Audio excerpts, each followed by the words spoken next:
Hey guys, today I'll show you how you can show multiple time zone clocks in Windows 11. So let's get started.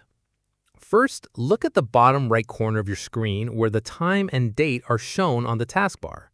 This is the system clock area where Windows manages all time settings.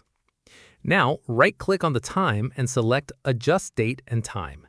This will open the Windows Settings window where you can customize all your time-related options. Once you're inside, scroll down until you find the option called Show Time and Date in the System tray. Make sure this is enabled because without it, the extra clock options won't appear.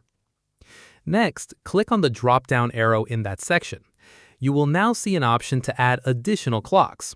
Windows allows you to add up to 2 extra time zone clocks along with your main local time. Click on Add Clocks or Change Settings, and the new window will open.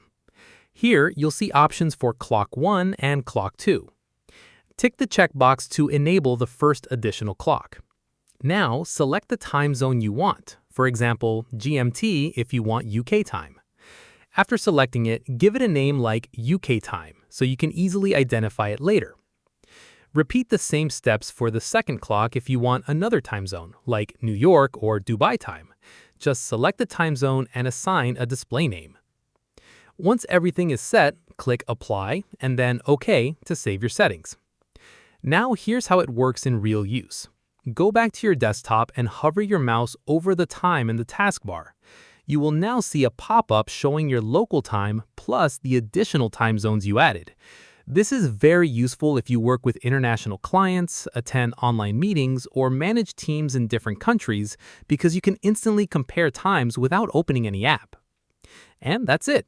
Your Windows 11 now shows multiple time zone clocks right from the taskbar. That's it. I'll be back with more in the next video.